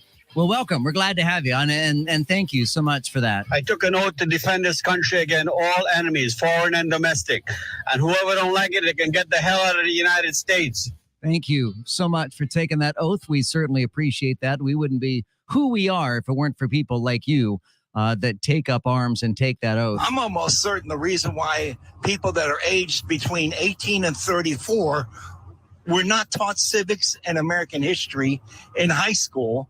And they replace that with climate change, gloom and doom, and thinking they're all going to be dead by the time they're 50 because America is a ugly country and we're all killing the planet. You know, and honestly, I think we the media are partly to blame. I mean, all we do is tell you all these lousy things about America all day, all night. We tell you how horrible America is, and it just it's frustrating. And I think that's kind of where we are. By the way, Laurel, you're in that age group, by the way. You're in the 18 to 34 age group. I am, yeah. And it's your people who aren't as proud to be an American. And he says that open mic says you guys didn't take civics and government. You took civics. I mean, I did. So now I'm near the end of that. So I'm going to be 33 next month. So I'm towards the end of it. And I was telling our chat group on Facebook that, you know, I am certainly incredibly proud to be an American, and I don't know many people my age that are not. That said, I don't know every 30-year-old in the world, right? But I can definitely see that in the younger generations. You know, I can see that in the 20-year-olds that think that oppression is everywhere and everybody's out to get them. And, you know, I don't know. It's sad, but I had civics. I definitely did. And we learned all about government. So, well, I feel like we have taught everybody to be offended at the smallest thing. And we constantly, if you watch the network news, even some of the cable news, if you watch it every day, every night, which a lot of Americans do, I do not, just because I don't need that anxiety. I don't need that stress of their 24-hour news cycle. So I don't watch that. But I mean, I could see where people would come to that conclusion because there is just so much negativity out there. Well, there's a lot of great things that happen in the United States. It just doesn't get reported on quite as often as the bad things that happen in the United States. Joe, I'm extremely proud to be an American. And if people don't like it and they're young, go ahead and move to a different country and see how they like it there. Thank you. Thank you. God bless America. God bless America. Absolutely. Yes, absolutely. Hey, Joe. When you were in Colorado and went to a dispensary, did you smoke a special cigarette or did you just eat things? No, I did not smoke a special cigarette when I went to Denver. I just ate things when I went to Denver. And that was right before you couldn't breathe anything anyway. Yeah, so. I know. That was when you couldn't smoke if you wanted to. You couldn't breathe oxygen. That was the beginning of when my lungs started to fill up with fluids. So yeah, I'm never going back to Denver as long as I live. And that's it. That's just A. There's no B. A, I'm never going back to Denver as long as I live. Hey, Joe.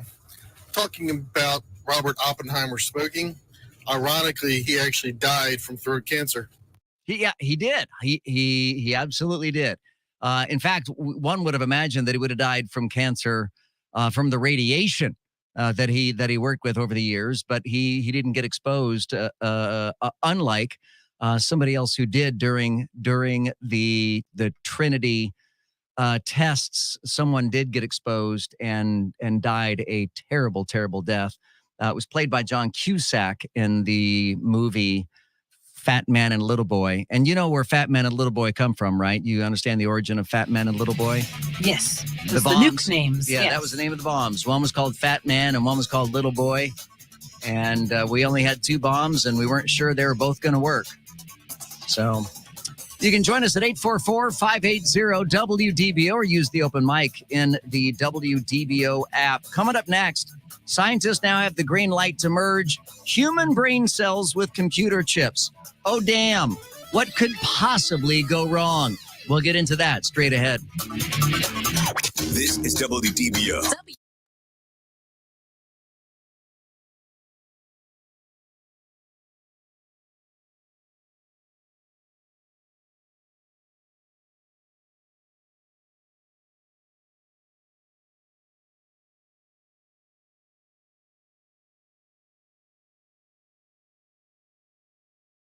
Good evening, 6:30 here at WDBO. Our top story, the heat. Hikers venturing out in Los Angeles are now being asked to let people know where they're going in case they have to be rescued in the extreme heat hitting the West. It's a request from the LA County Sheriff's Department. Fill out a hiking worksheet with a day's plan and leave it with somebody who can get in touch with rescuers if something goes wrong. Intense heat has turned into numerous rescues here. Captain Jake Dimoff is with San Bernardino County Fire. Almost every time they say, well, I was expecting it to be that hot. I was expecting it would run out of water that quickly. In places like Phoenix, some hiking trails get totally shut down during the extremely hot days because it's too dangerous to send in firefighters in the heat. Alex Stone, ABC News, Los Angeles.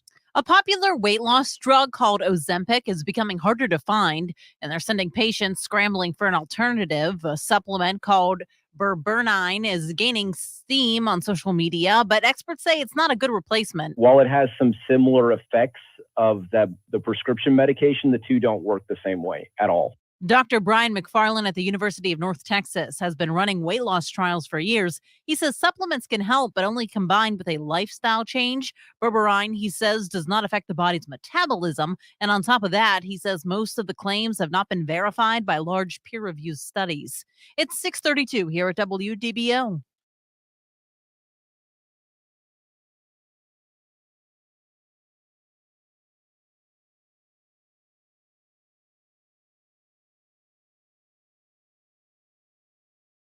Bye, Marie. Have a good night.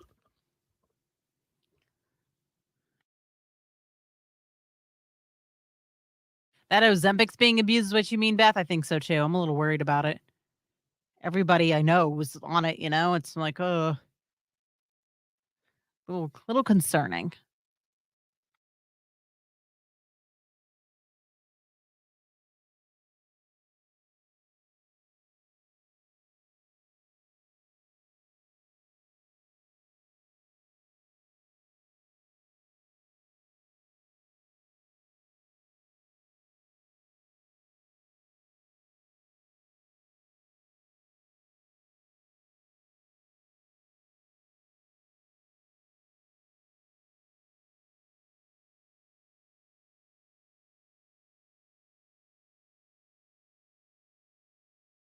Yeah. Yeah, for sure that Ozempic. I don't know. There's never like a cure-all for everything, right?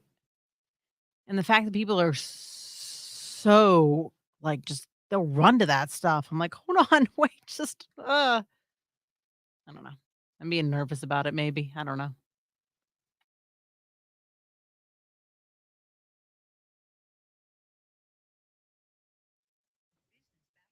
I am so hungry. I am so hungry. I am so hungry.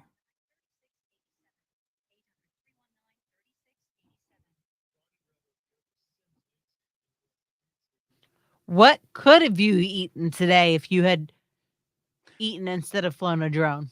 I did have a roast beef sandwich I made myself. It was good. But I needed 2 of them. Ah, and you didn't have 2 of them, or you just didn't have time? I didn't have 2 because I ate one of them yesterday, and then the other one was I went home yesterday and Right. Okay, so yeah, you didn't prep ahead. right.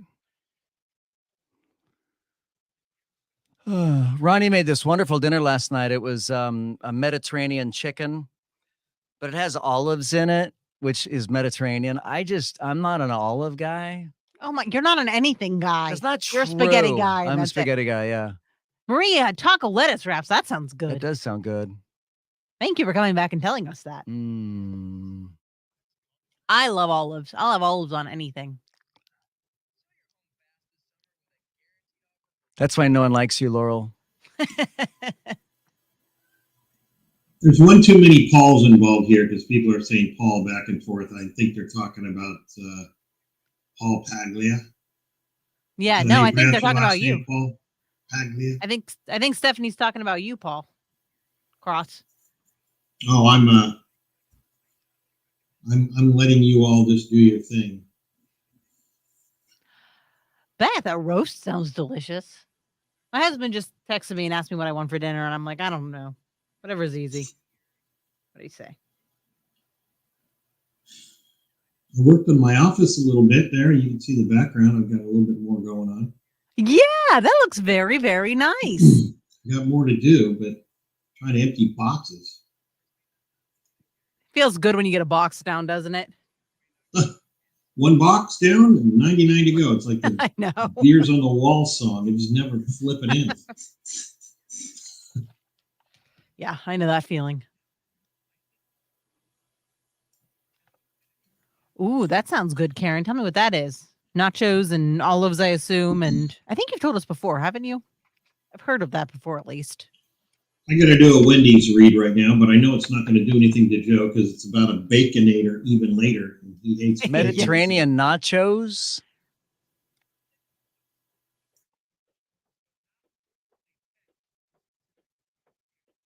They'll have olives. You won't like them. No, I would not. By the way, you all know it was producer Ronald's birthday yesterday, right? You know it was Ronald's birthday yesterday? No. Thank you for telling us, Paul. How did you know? Paul knew? How did Paul know? Well, I-4 westbound is slow between Princeton and Colonial, Sand Lake to 535 and 192 to 429, and then again before US 27. I-4 eastbound, bumper to bumper, past Disney. Trouble-free through downtown, but then heavy from 46A to the bridge. We still have that crash on the Turnpike northbound at the 408. Everything's on the left shoulder. This report sponsored by Wendy's. Wendy's drive-thru is open until midnight or later for all your late-night cravings, so give in to what you want. Order a Baconator even later. Hours may vary at participating U.S. Wendy's. From the WDBO Triple Team Traffic Center, I'm Paul Cross. This is WDBO 107.3 FM and AM 580, Orlando's news and talk. Orange, Seminole, Osceola, and all of Central Florida. Join the conversation now by using the open mic in the WDBO app. Now, the Joe Kelley Show on Orlando's news and talk, WDBO. By the way, my sources just told me that Ronald, our producer, had a birthday yesterday. Is that true, Ronald? You had a birthday yesterday? Now, to be clear, Ronald was not in the office yesterday, right? You didn't come to work yesterday. I can relate to that. I came to work. I just left early. He had the fortitude to just not even come in. You came in and bailed. Yeah, I did.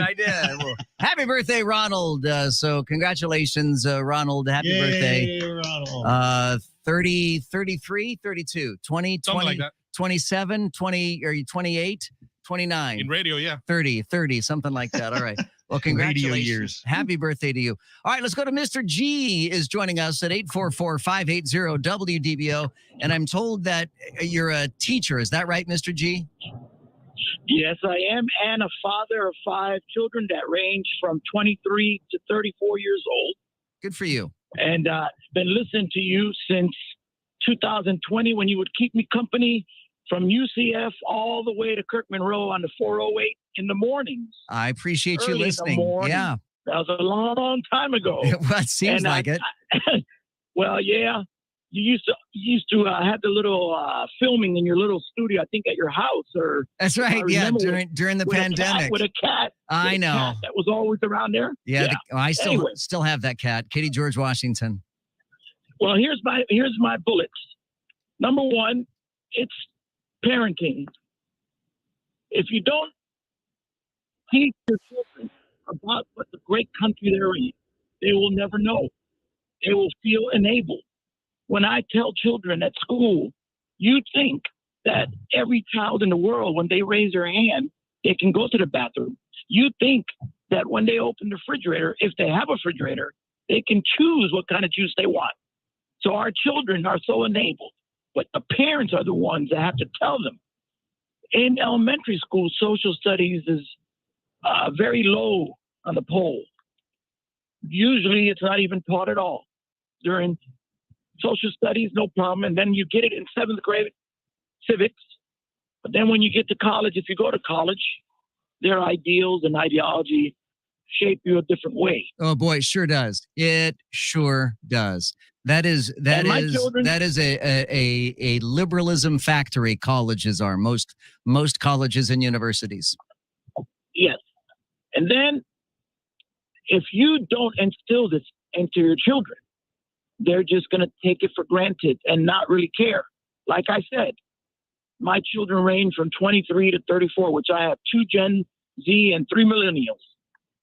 And 4 of my children are in the Air Force and serve our country. Wow. One of them is getting ready to go to the Air Force after finishing at UCF. They appreciate what they have. Well, you've got to be super proud of your kids.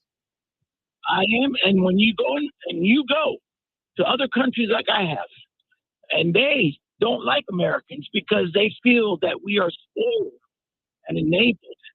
And when you go to those countries and you see what's going on, maybe they'll appreciate it. But literally, social studies and those skills are not being taught. I'm an old person. I was taught ABC, Americanism versus communism. Later on, you get American history in school, but nowadays we're not teaching our children. Our parents are not teaching our children to appreciate what they have in life.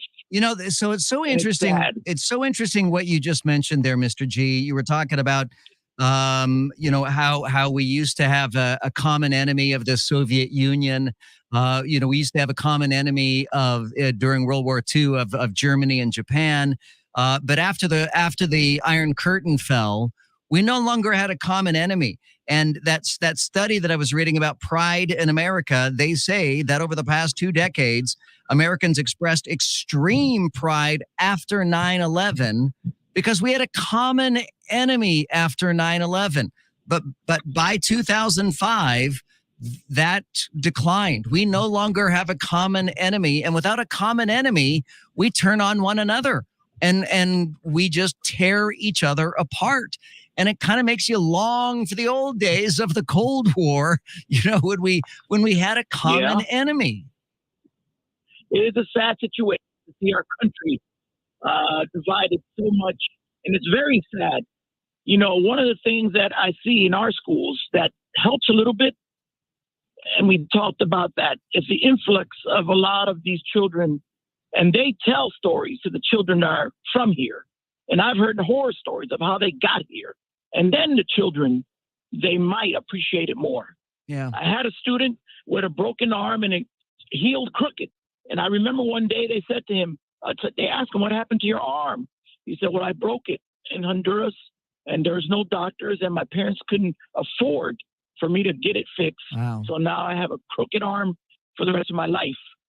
Maybe that's what we need our children to see more about. We don't show them that side of the world. You know, and it's so interesting because every child is like that. Because I think we can all agree, and I think you would agree, that the American healthcare system is screwed up. I mean, we've got serious problems with the American healthcare system, that it can bankrupt somebody with a single diagnosis. It can ruin people's financial lives. It can ruin, you know, every aspect of people's lives. But we know that if someone is going to break their arm, no matter who they are, no matter where they're from, if they're in the United States, they're going to get treated somehow, some way. And even if it's treated for free, they're going to get that arm set and they're not going to have to deal with having a crooked arm for the rest of their lives. Right. I appreciate this country so much. You know, I was born in Illinois. I had 5 brothers that served in Vietnam. I have 5 children that are going to be in the military. And we defend this country. We love this country because this country is the place you can come with a few pennies. And if you apply yourself with hard work, you can make something of yourself. I could have easily used my upbringing as an excuse, a reason to succeed. I could use it as an excuse and say, hey, I grew up poor. I grew up in the project on South Street. I got the block of cheese every month. Yeah. We got the food stamps every month. And I could have easily said, I'm just not going to try. But my parents instilled in me the love of the country, the love of education, how far, as education is the great equalizer if you just apply yourself. I appreciate your time, and I hope you have a great night. Mr. G, I am glad that there are teachers like you out there. Thank you so much for your service to this community, and thank you for your family, your ancestors, and your spawn for being such outstanding American citizens. We really, really do appreciate that. Thank you from the absolute bottom of my heart. 844-580-WDBO. It's 844-580-9326. Hit me up in the open mic in the WDBO app. The Joe Kelley Show on WDBO. Now, WDBO 107.3 FM and AM 580. Triple Team Traffic. Well, things are looking a lot better right now on I-4 westbound. It's back to full speed through Lake Mary and also through downtown on I-4 and the 408, all directions. We are still seeing some slowing I-4 westbound past Sand Lake to 535. And then again, as you pass World Drive on the eastbound side, looking a little better. You're going to tap the brakes past Disney, but it's really not that bad of a drive right now. From the WDBO Triple Team Traffic Center, I'm Paul Cross.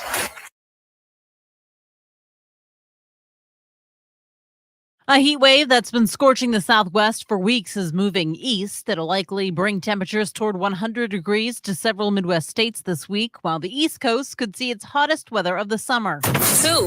More than 30 drugs may face supply chain disruption after a tornado damaged a North Carolina Pfizer plant. The company warns hospitals in a letter that the 65 formulas of those drugs could see disruptions.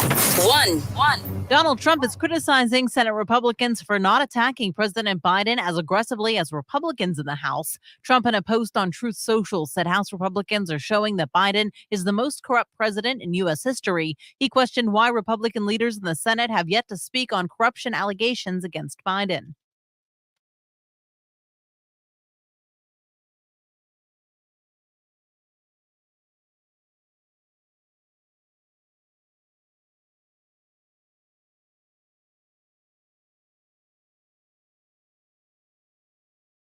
Hi, Terry. Yeah. Since you're sitting in the back of the class, you missed the story. Joe made himself sick yesterday by taking caffeine pills on an empty stomach. And so it was literally like 4:00 and he's like, I'm dizzy and I'm going to throw up. I need to leave. And I'm like, oh, okay. So that's why we had to have a best of, is what we call them. The best of the show, right? A best of show yesterday. By the way, Laurel, true story. My first venture into radio, San Diego, California, I had to do an overnight shift. And I was so tired. I had never done this before, but I took a couple of no-dose tablets. And my mouth dried up so badly, it's like I'm trying to get any spit at all I could in my mouth to speak on the radio. I had that tape for the longest of time that I couldn't believe it. When I listened back to it, I said, oh my God, I was a mess. Wow. Just trying to listen to it, but no more no-dos. That's the first and last time. That was 1983. Wow. Last time I ever took no-dos. Terry, I am fine today. Thank you. I had caffeine yesterday and it messed me up. Listen to the first hour of the show. Flatbread crisps, hummus, feta cheese, cherry tomatoes. Yes. Karen, that sounds delicious. For sure.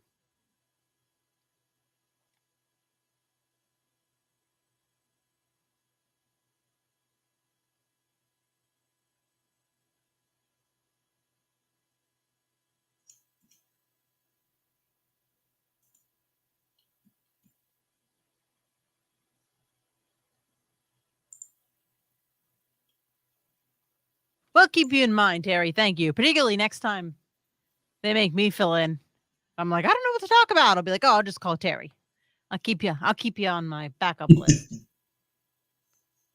So I do need help sometimes. I'm like, in fact, that was the first thing when they called me in and Joe's like, I'm sick. I'm like, the show's in 40 minutes. I cannot prep for a 2-hour show in 40 minutes. And they're like, no. I'm like, okay. I'm like, whoa, don't do that to me. That's why we record the shows every day. Yeah, exactly. Exactly.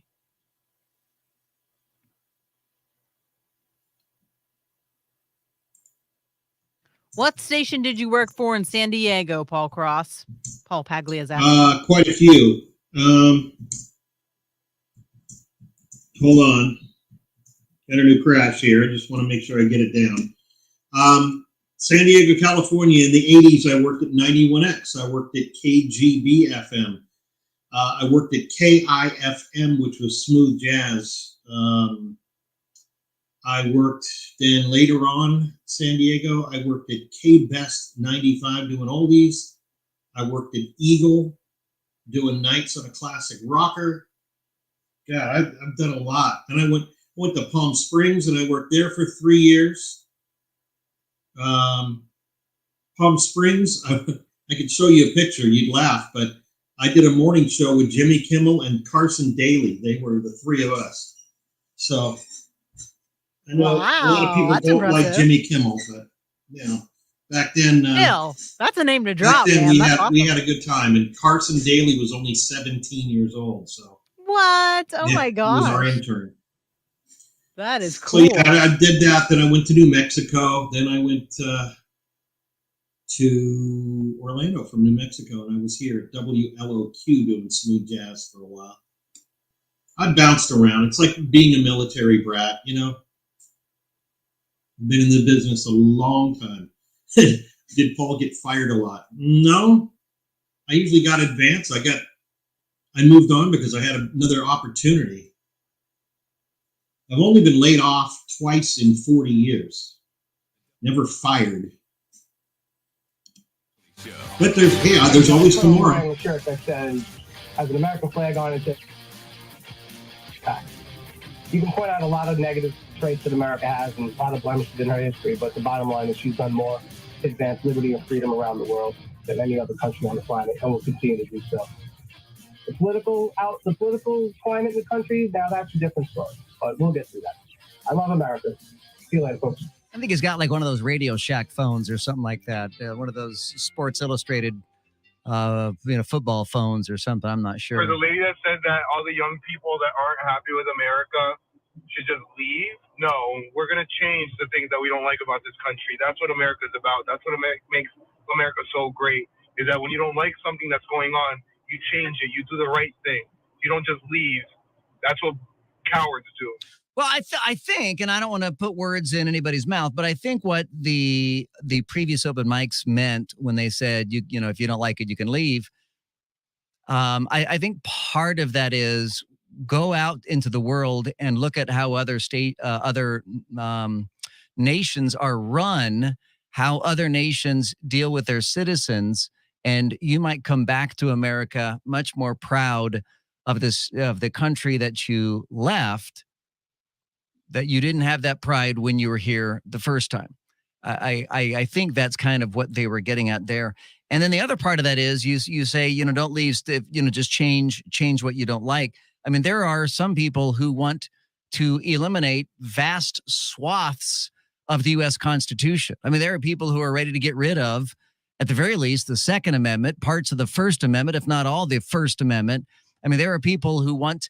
So I disagree with the aspect of, you know, we change what we want to fix, because there are certain things that ought not be changed about our country.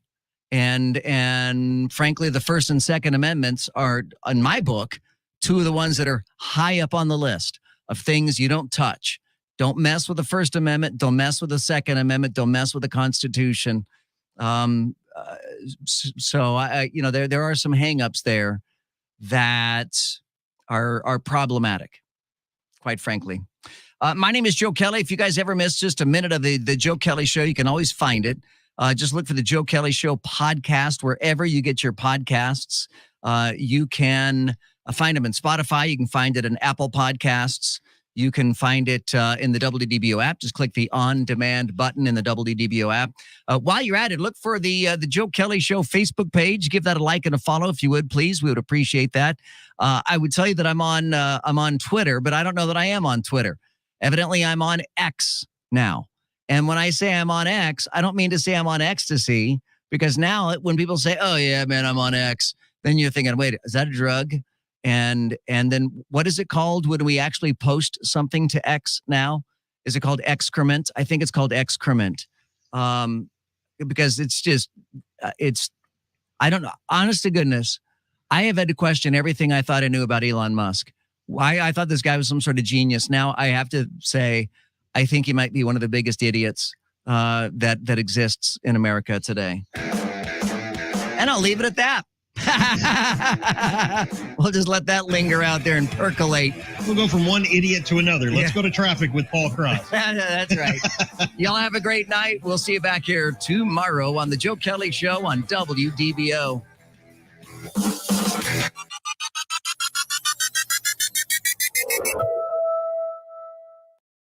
Now, WDBO 107.3 FM and AM 580. Triple Team Traffic.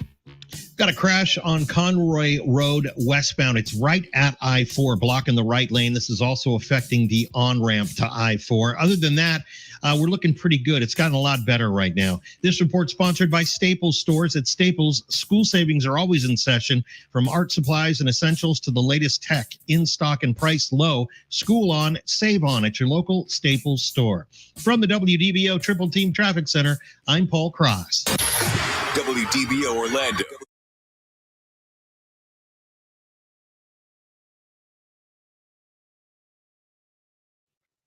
Hey, fam, you guys have a good night. We love you guys. I'm sorry we missed last night. That was totally my fault. And I won't do that again, I promise. Cross my heart. I made an X. I did the Twitter logo on my chest. There you go. X. Okay, y'all have a good night. We'll see you tomorrow.